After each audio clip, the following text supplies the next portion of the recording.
plays as a comedy because of its position in the play. It's so right. good. This That's devastating such a great song. Yeah. It's such a good song.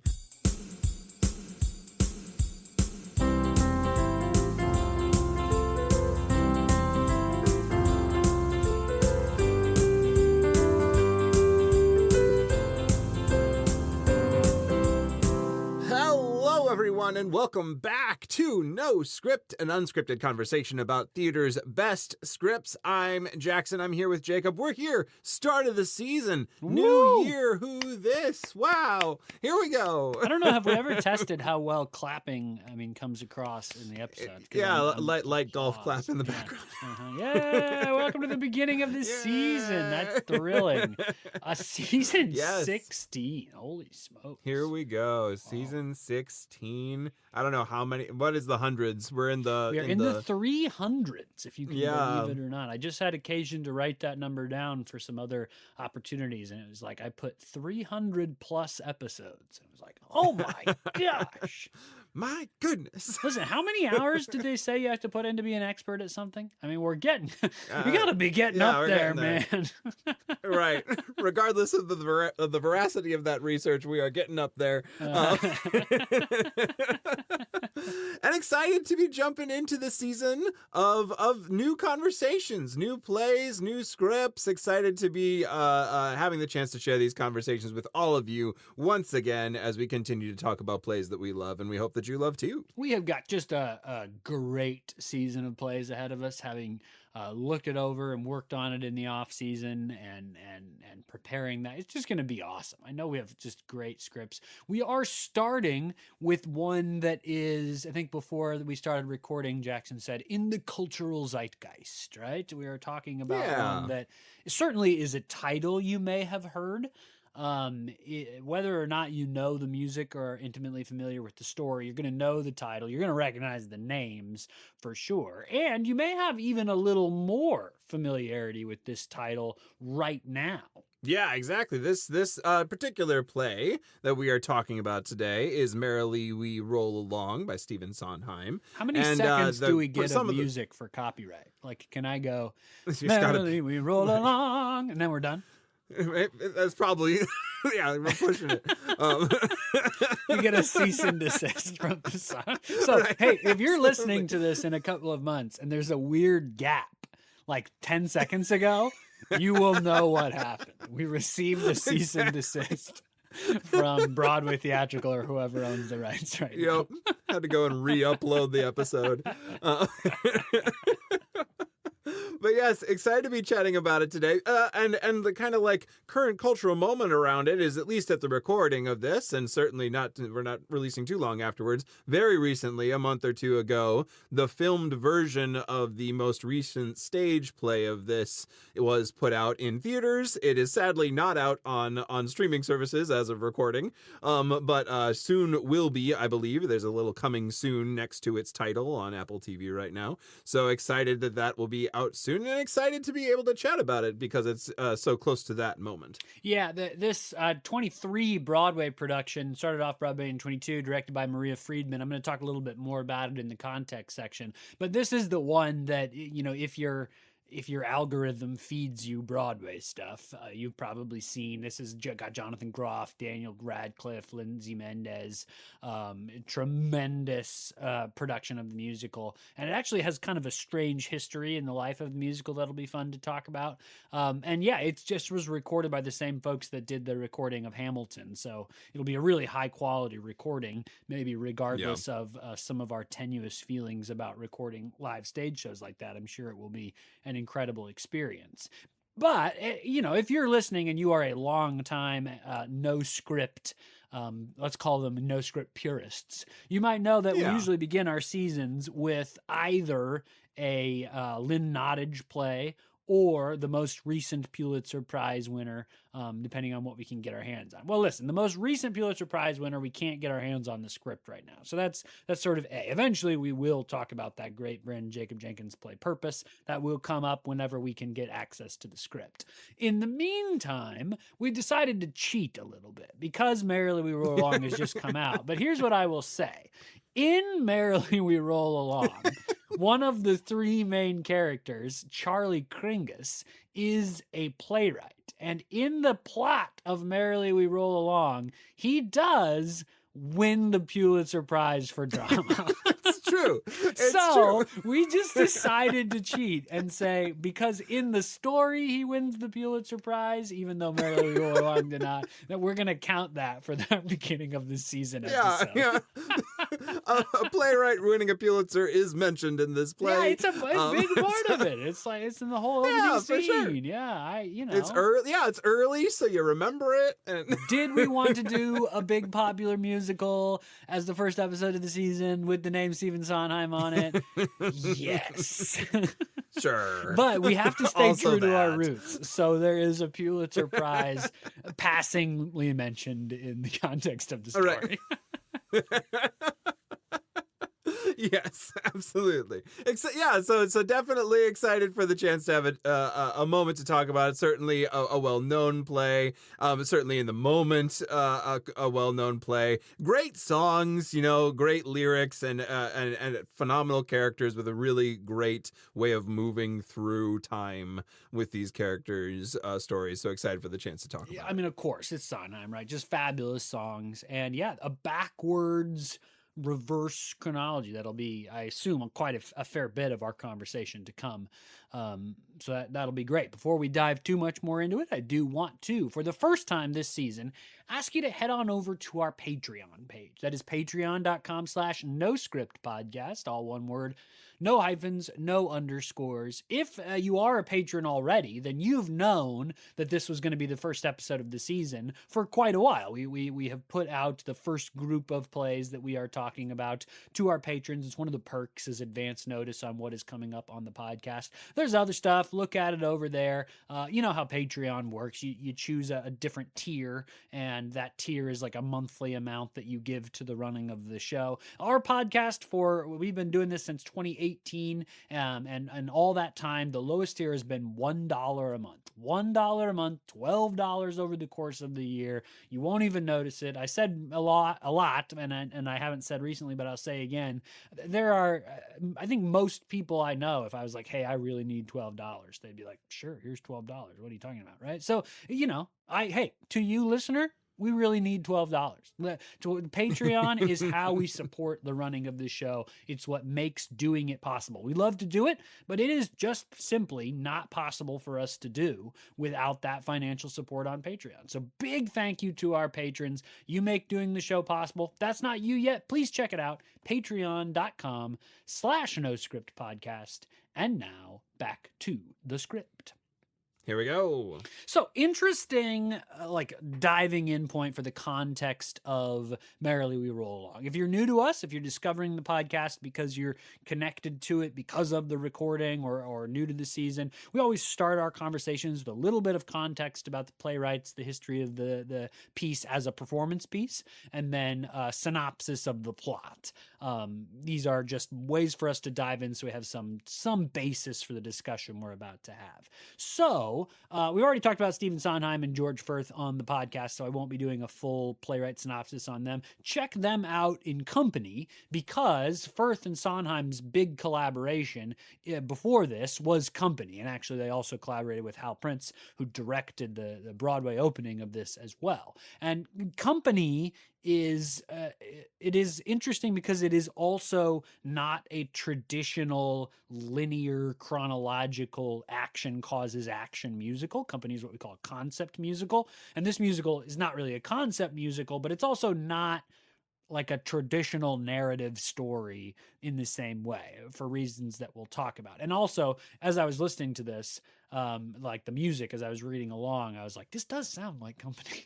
Now, maybe that's just because I already knew that, but there are, and it's all Sondheim, but there are echoes of Company in it for sure. It's interesting for us because last season we did an adaptation month as our themed month, and this is an adaptation.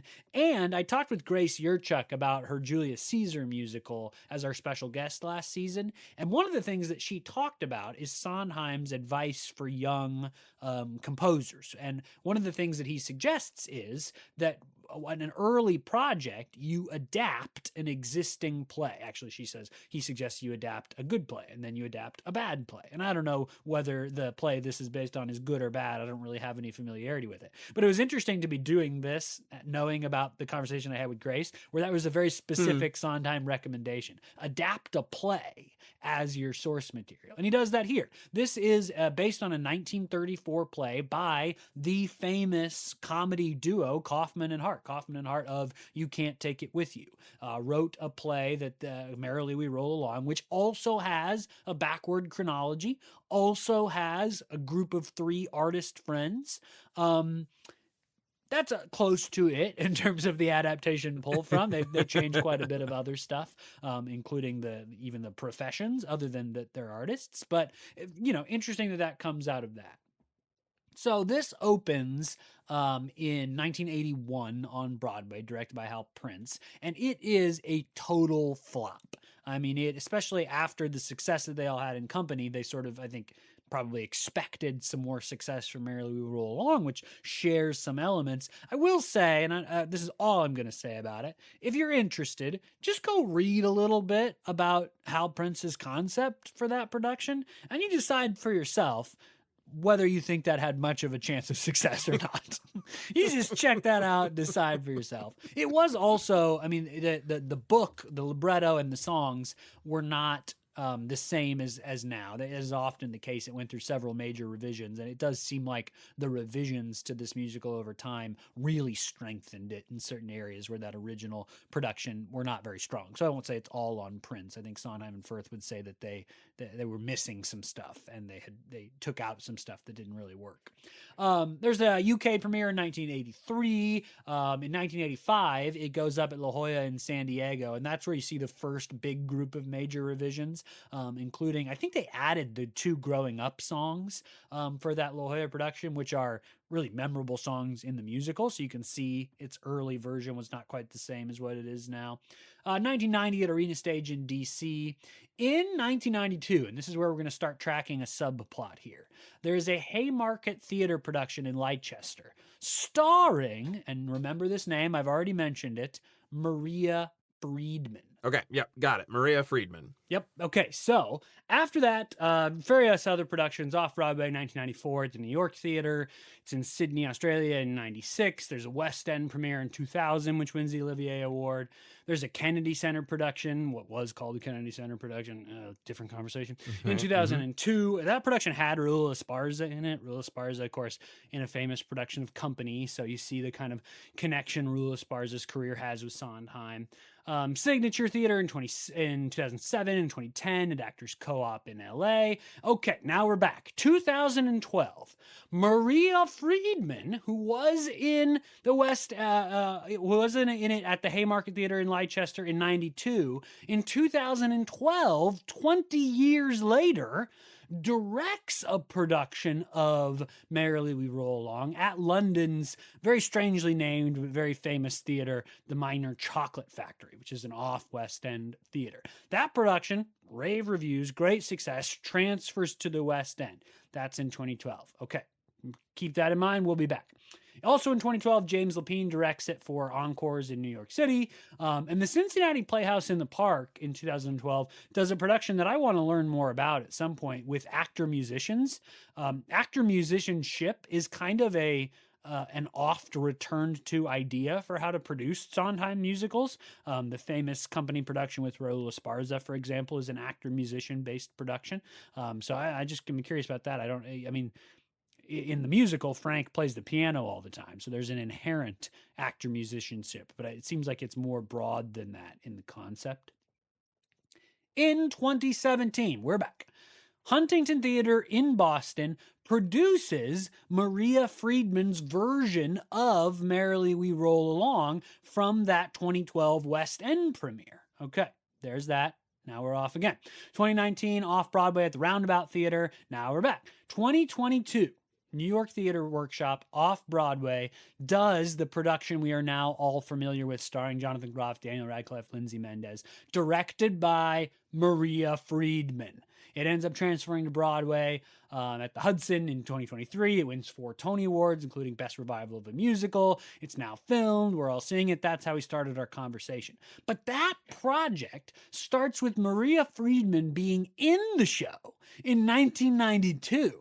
Directing her own version in 2012, and her idea for how that musical functions. This kind of, it's not really a high concept presentation of it, but it is a very specific view of the friendship and the class portrayal in the musical. That starts in 2012, ends up on Broadway, and filmed for eternity with Jonathan Groff and Daniel Radcliffe in 2023. Just a cool little subplot about actor become director doing their own little off West End version that then gets big enough that it transfers to West End, across the seas to Boston, onto Broadway, and now is filmed alongside shows, like Hamilton in terms of size.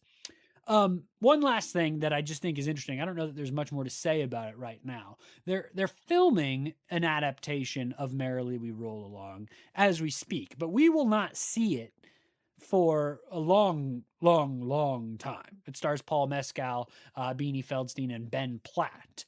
And the reason why is that they are filming it across the lives of those 3 actors. So in theory, it's going to take 20 years to produce. The actors, I don't know their specific ages, but they are young, working theater professionals, right? I mean, they're not really like unknowns like the people in Merrily We Roll Along are. It's Ben Platt and Paul Mescal, but they're going to grow up. And the musical is in some ways about the growing up of these 3 people. I don't really know what to say about that. I can't really even right now tell you that I think it's a very good idea, but it is an interesting idea at the very least. And I like interesting. I don't know how film is going to change in the next 20 years and what a musical that will start with the filming styles of 20 years from now and evolve backwards into the film and sound and all the stuff that's going to change massively in those 20 years. So, I mean, there's of course another movie that does that. I'm sure there's many others, but one that came out and was nominated for an Oscar, I think in the past 10 years or so, called Boyhood. So it's not like a crazy new idea. I don't know, man. It's interesting. Right. Yeah, absolutely. Be interesting to see how that turns out. You can keep track of it on the back burner. Excited for the conversation today. Just going to give us a brief synopsis of this play, really just a summary as we jump into the conversation here real quick.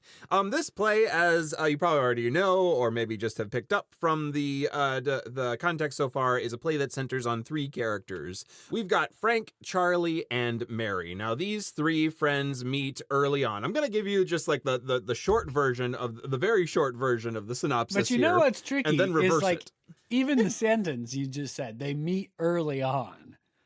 Like, yeah, what does exactly. that mean? And not really in the experienced story, even if that is exactly true in the chronological narrative. I've been writing my dissertation lately, and I've been writing this whole chapter about time and the way that time functions in memory and theater and how it's all wound up. So the language for all this spins around in my brain, and it's just it's almost impossible to get a real grasp on, even saying it out loud. Right. Yeah. Perhaps perhaps the one paragraph version of the thing you would find on the back of a book or a back of a play script or something like that would be, this play tracks the lives of 3 friends as they start out from nothing and go through their life as artists, eventually becoming successful and drifting apart, and how their friendship both integrates and disintegrates across those seasons based on success. That could be a summary of the play. However, because this play is all wibbly-wobbly, timey-wimey, it's a little bit different. So we start at the end of that story, when the friends have devolved, when Frank, who was, an aspiring musician, played the piano, wrote plays with Charlie, and encouraged Mary as she wrote her book, has become a producer, a pretty successful producer out in Hollywood. And so he's having this big party that he's throwing as a result of these successful movies. He's invited Mary to it, but we find out that he's not invited Charlie and that there has been a falling out. Now, in this party, we also notice that Frank's Oh boy, Frank's has cheated on his second wife, Gussie, who will become an important character later as we develop into the play. But Gussie is been a kind of a long-standing relationship of Frank's for the last maybe 10 years or so. It gets a little wibbly wobbly in the middle there, but he's kind of had another relationship with the star of his most recent movie, and we kind of like see the state of things that Frank has fallen to as a producer, or what success has done to Frank right away in the play. But we also see Mary, who's definitely she's going through like the grief of the loss of these friends that she's had for a while. We know Charlie isn't there. We see that she is not resonating with the way Frank is now. We also see that she is drinking quite a lot at this party and kind of in a rough moment of life where she hasn't written in a long time. We then jump back in time to the moment where this kind of friend group shattered. It's a big radio moment back in. So we started in 1976. We're back to 1973. We go to a radio show where Charlie basically like outs Frank and how bad of a partner he is. And that kind of like sparks the breakup of the friendship. At least Frank saying, "We're not going to be friends anymore. I'm cutting you out of my life." And so that's the kind of, but that's a result of Charlie kind of naming that Frank refuses to work on their pet project, Take a Left, which is like this political satire that they've been wanting to work on for a while, but they've had a number of successful shows at this point, and Frank is hoping to transition more into film going forward. And then I'm going to summarize the next like 3 or 4 all at once rather than going one by one. We track back in time further to after Frank has returned from travels after his divorce to his wife Beth, who is someone that he met in like the first show that he and Charlie did together.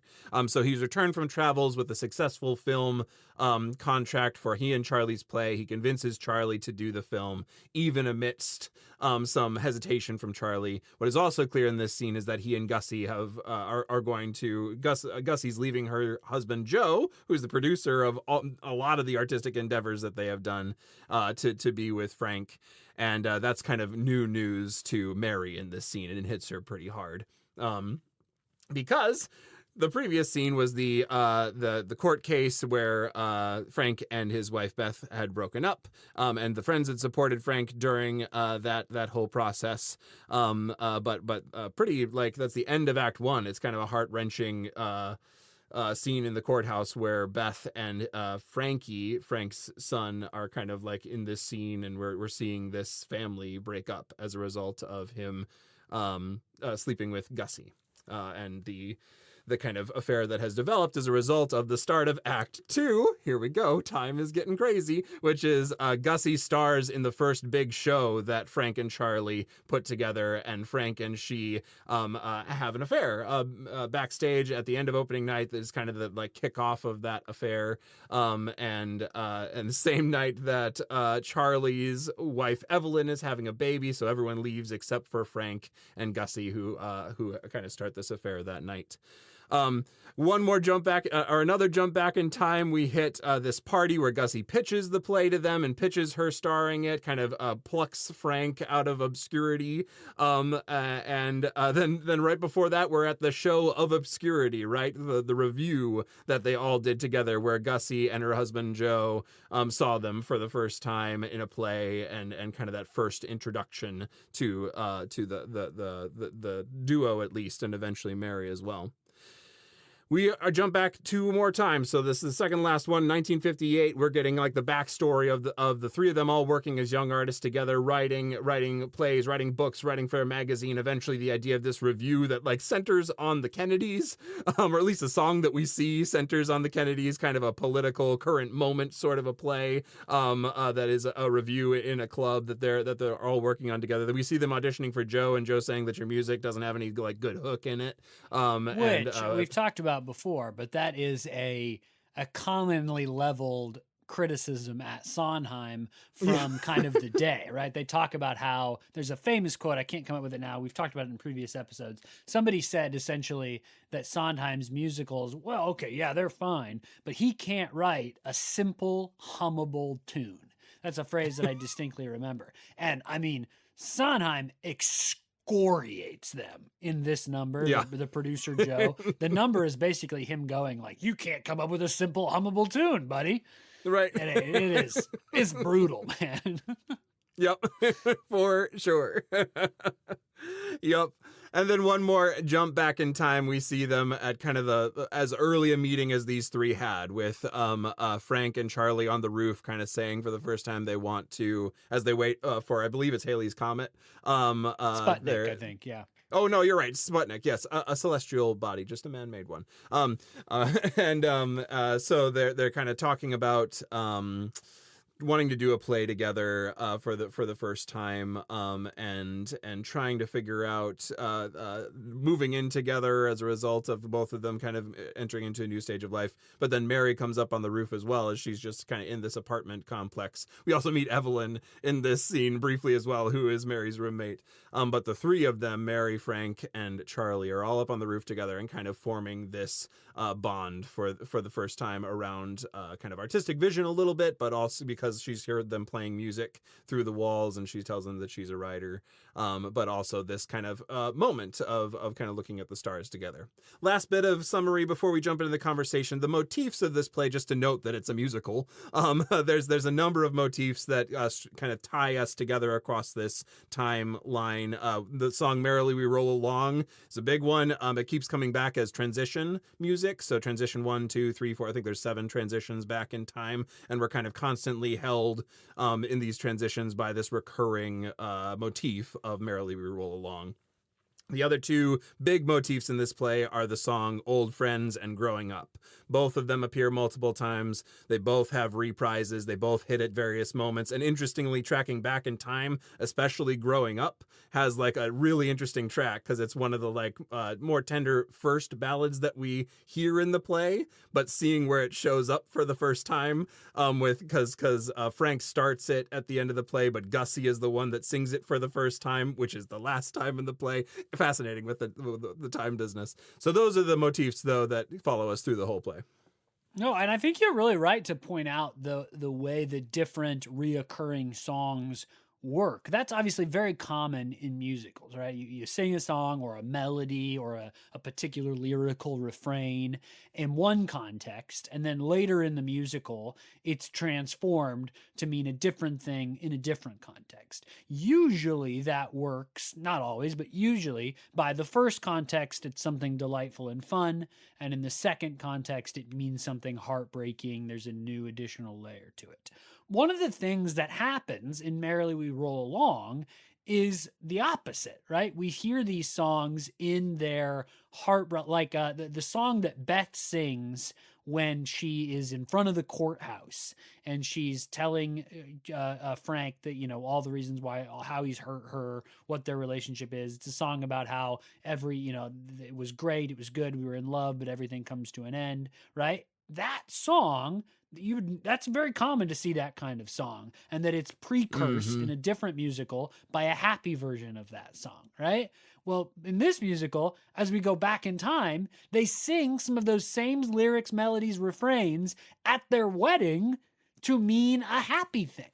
So that idea of transforming these refrains, lyrics, melodies, whatever, still happens. That is a very common language of musicals. But you end up with this weird world where you get them reversed back. You see the original version second. So the question becomes about like our experience of them. Do we still, when we hear the marriage version of that song, when they get at their wedding version, I should say, do we experience that as the original version and then think back to when we heard the divorce version and think about that as a change? Or do we experience the wedding version as the change? Like, how cognizant are we of the chronology, the linear chronology, as we experience the backward chronology?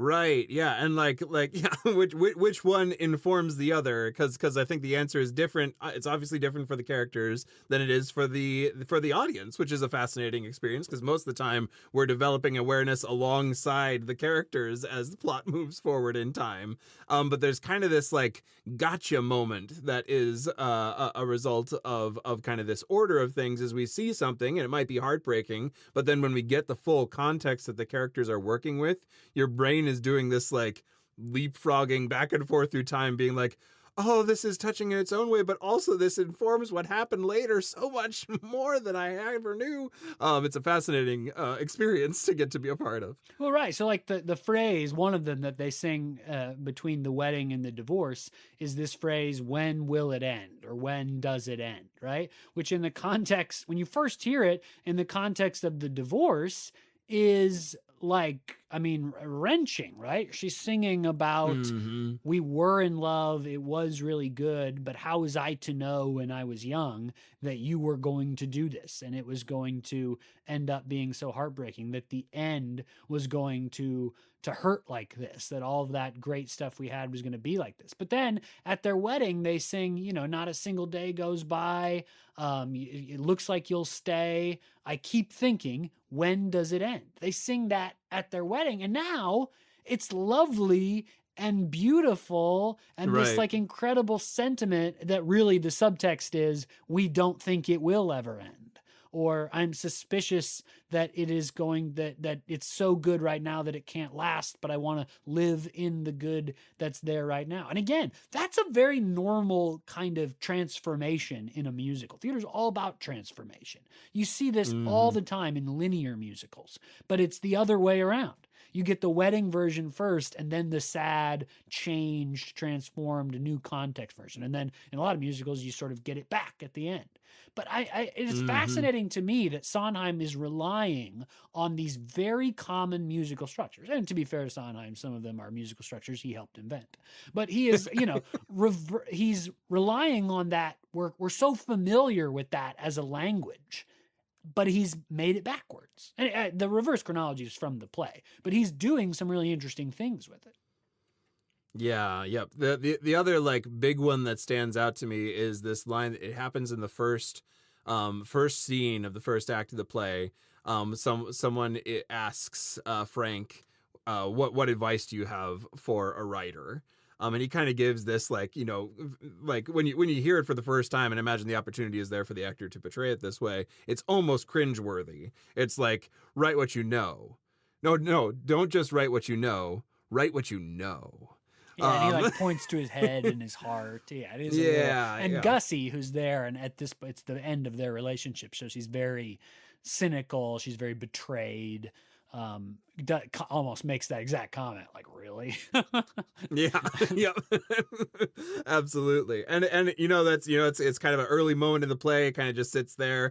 You can draw attention to it if you want to, but it really pays off in the first scene where it comes back around again, and that's like the first like pretty honest, very honest, I'll say, just in my interpretation of it, compliment that Frank gives to Charlie.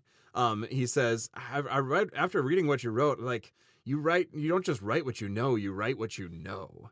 And like knowing that it's like whatever degree of cheesy it is, knowing that it's something that he earnestly meant towards Charlie at the beginning of their partnership completely changes that moment, because in a scene where he has separated himself from Charlie as a friend, he still like gives that advice to someone for the first time from early on in their friendship. Well, I think that ends up being one of the real themes or questions of this musical, is one about like a kind of worldly cynicism, a kind of Mm-hmm. suspicion of enthusiasm or sincerity or eagerness that tends to develop as you grow up, and that maybe is maybe even too broad for what they're talking about, that tends to develop around making a career of the arts, where, Yeah. you know, in order to make, I'm stealing from a student in my class the other day because they said it so brilliantly. we were talking about this exact idea separate from our work on the podcast. We were just talking about this idea of being a professional artist, and the idea that because you need money to live as an artist and all you have is your art, you end up doing your art to make money. The art becomes the thing that you sell, right? And so that changes like your relationship with the art. And that is one of the things that this musical really at its core is about, is that like the way that the industry, either the need for a stable career, or in Frank's case, the real desire to be rich and famous. I don't even mean that in a judgmental way, but in like the aspirational way to be able to be that kind of person in the world. They talk, I mean, the idea, like the sentence, "I need money," occurs throughout this musical. It's often in context of being divorced, having kids, things like that. And so the idea that like there's a cynicism that develops about like eager, authentic sincerity. Now, again, we get it all backwards, right? And so that's the interesting part, is the cynicism kind of de-evolves throughout the show. But even though that line from The Wedding, right? The "I keep thinking, when does it end?" has a sincere beauty at their wedding. And then it's the kind of thing that they look back on and like, well, we were stupid young kids. Of course it was going to end. Yeah. Yep. Yeah. I mean, that is certainly like such a prevalent theme. The theme of like commercialism versus like what your art is, and where that line is for people, is such a big part of this play. It certainly like resonates with anyone who has tried to do artistic endeavors before, because invariably there this is kind of like the wheel of artistic endeavors is kind of formed around this question of like, when are we doing our art, and when do we want to do our art and also survive?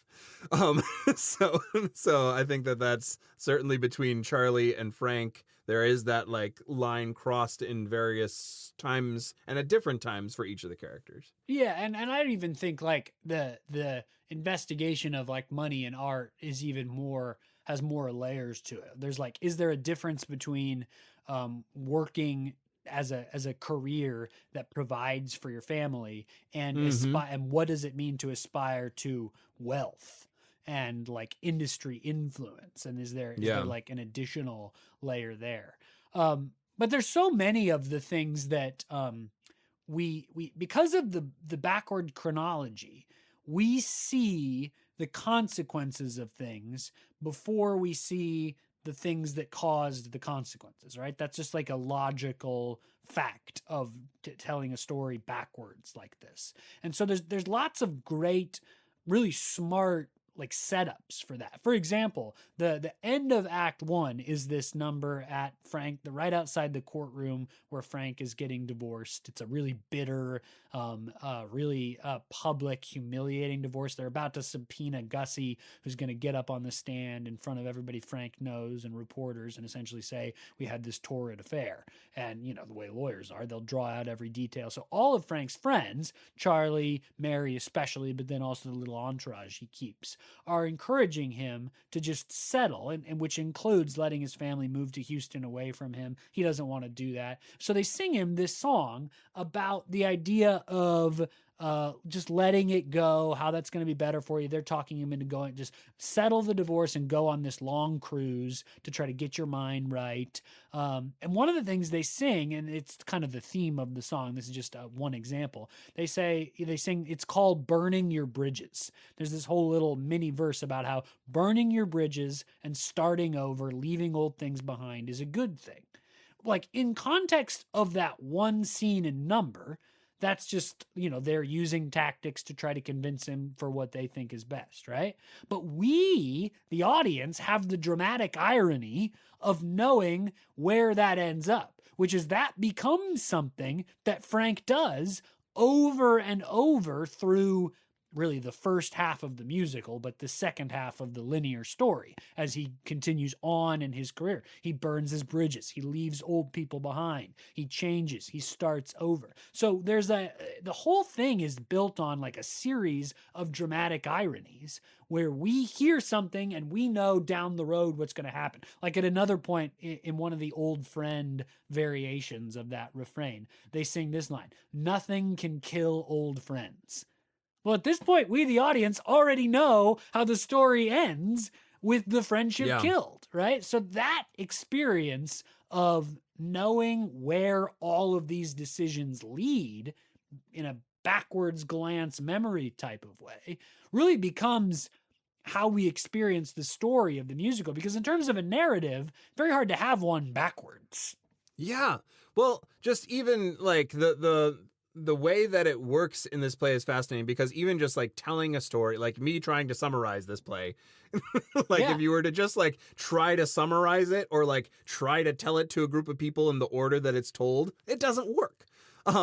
But because of the way that irony works, and because of the way that like curiosity works in a human mind, when you're watching the play, you're seeing a scene that you have low context for or no context for, and it's delightful to discover the context as you go back in time and see a scene played out. But like it's wild that it doesn't work when you try to talk about it narratively in like a linear fashion, but it does work in the performance of it because of the way we engage story and irony and discovery together as we kind of learn more and more about these characters. Yeah, well, like, the great example from the beginning of the musical, they're at the party and they're talking about how they're not friends with Charlie anymore, or I think just Frank is not friends with Charlie anymore. And Mary says, this is not an exact quote, something to the effect of like, well, yeah, it's because of that darn interview. I think she says damn interview several years ago where Charlie blew everything up. So that's the first scene in the play. We hear that. Next scene in the play opens with them getting ready for that interview. So even in that moment, we, the audience, know that something happens in this interview that blows up their friendship. And so part of our experience of watching that scene is trying to figure out what that's going to be. There's really no part of this musical that we experience without any sense of like, how does this lead to the thing that I saw before? And that's, of course, like, that is the motif of the musical, right? The Merrily We Roll Along, what do you call it? I guess like a chorus or a reoccurring, they're called transition numbers, but it's almost like the structuring centerpiece of the musical is the company singing this Merrily We Roll Along thing. And one of the pieces of that choral refrain, that whatever you call it, I'm not musical like you, is how did we get here? Where did we come from? Yeah. What is that idea? Like, what are the events that caused us to be in that situation? Well, let's go back and find out. And then we try to figure out, okay, how did this scene cause the scene I just saw? Yeah.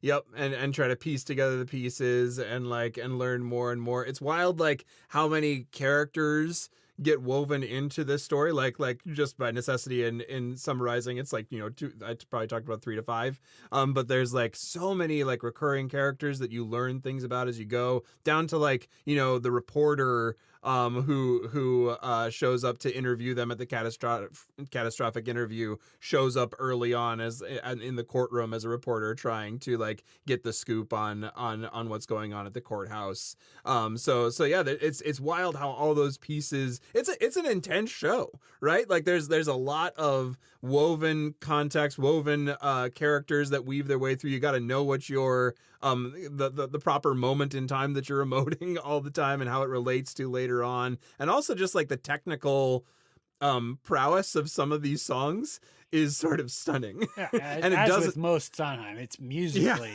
intense. I think that is. It doesn't let up either. No, like all the way. I think the second to last like large group number, I think it's Opening Doors, but like the second to last scene is a massively technical song. Oh yeah.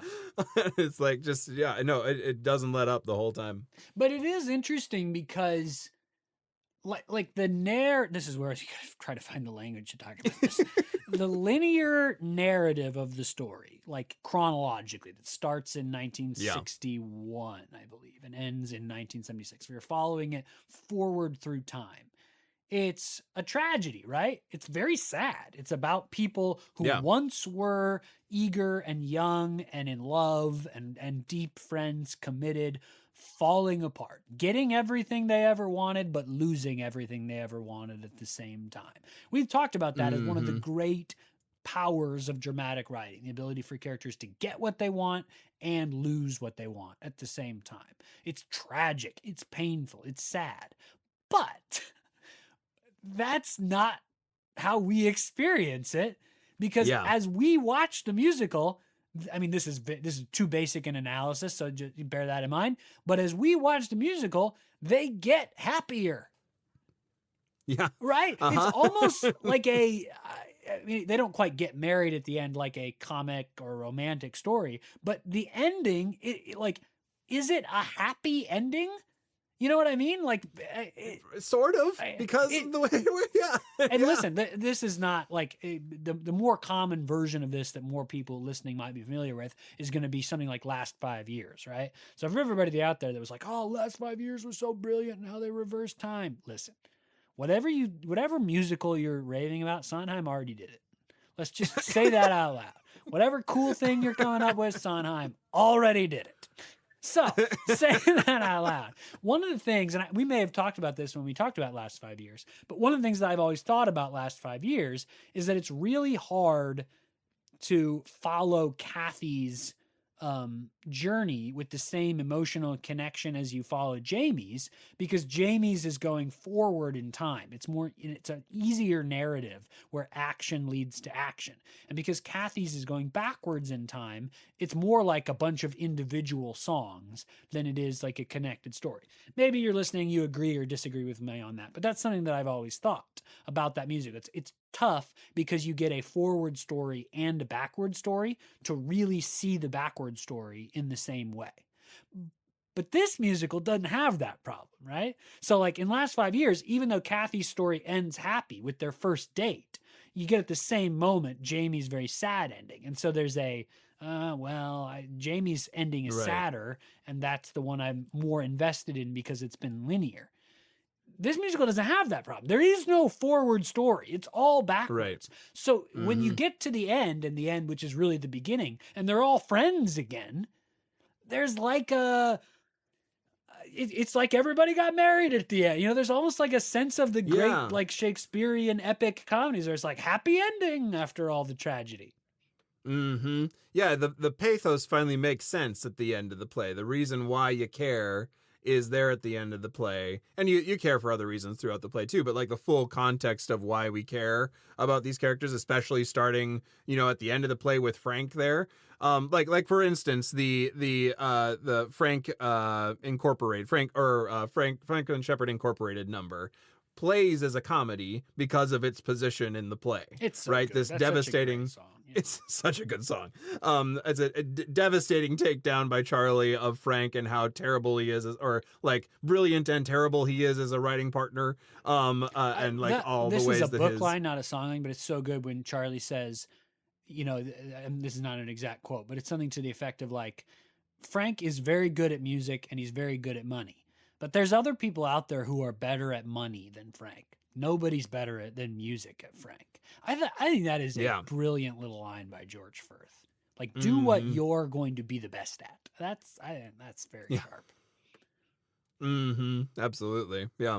But that number hits as a comedy early on because we're still in villain Frank mode.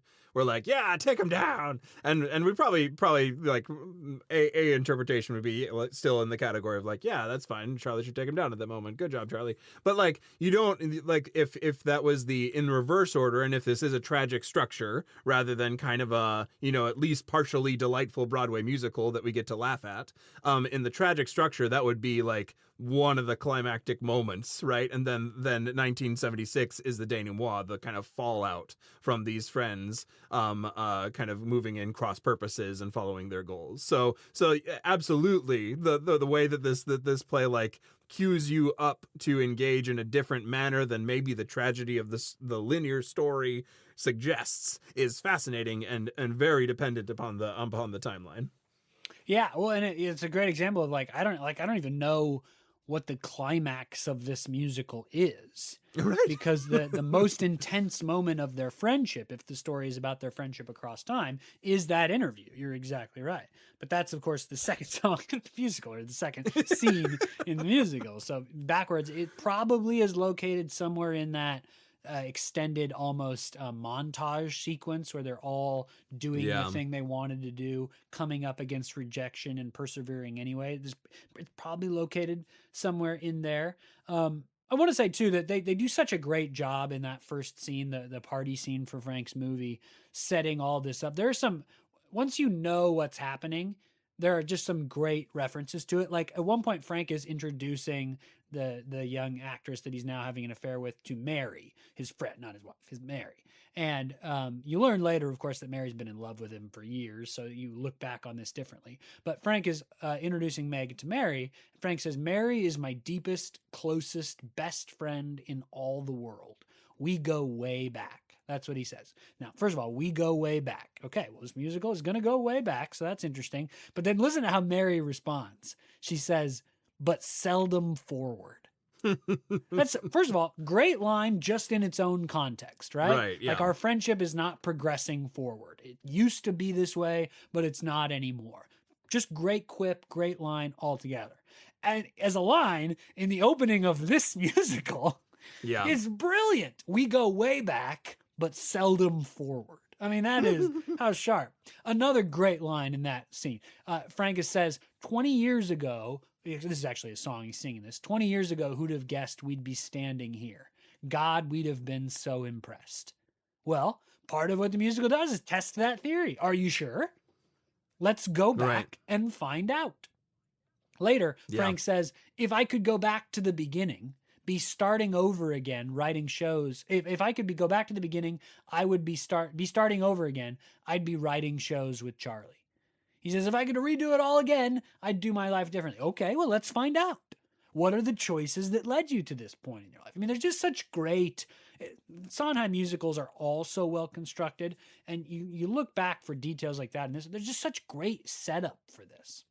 Yeah, for sure. There's so many good setups, so many like foreshadowing that happens again in the future. It's going towards foreshadowing from the future. That's a strange one. That's a strange one.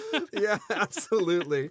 And so many facets and brilliant moments, great numbers in this show. We could talk about it more and more and more. Alas, we are at the end of our particular time for this particular episode. But we don't have to stop chatting about this play. That's one of the great things about the social media sphere. One of the few great things about the social media sphere. You can find us on the social media places that we're on at the username at NoScriptPodcast. We also have a Gmail, noscriptpodcast@gmail.com. Find us on any of those sites. We'd love to keep chatting about Merrily We Roll Along with you. Which, by the way, Merrily We Roll Along, the central song and metaphor, is about moving forward. Right? Like rolling along, continuing forward. At one point, in all the different versions of that song, they sing they sing about how one trip is all you get, right? Rolling through the countryside. See what you can see as you're progressing forward. That's all you get. The musical, of course, examples the opposite of that, going backward and looking through all of that forward progression. Great, just great stuff. I love it. Just awesome. If you enjoyed this conversation, if you're excited for the rest of the season, or if you've enjoyed any of our seasons so far, we just ask that you recommend us to your family, your friends, people in your theater classes, anybody you know that wants to hear conversations about writing, about theater, about storytelling themes, anything like that, character basis. We talk a lot about plot structure. Send them our way. We are at Apple Podcasts. We are at Spotify, YouTube, all the places you get your podcasts. You can also like our Facebook page, and a link appears to the episode every Monday when we publish, including next Monday when we are back with another great episode about another great script. Until then, I'm Jacob, here with Jackson. Thanks for joining us for No Script, the podcast.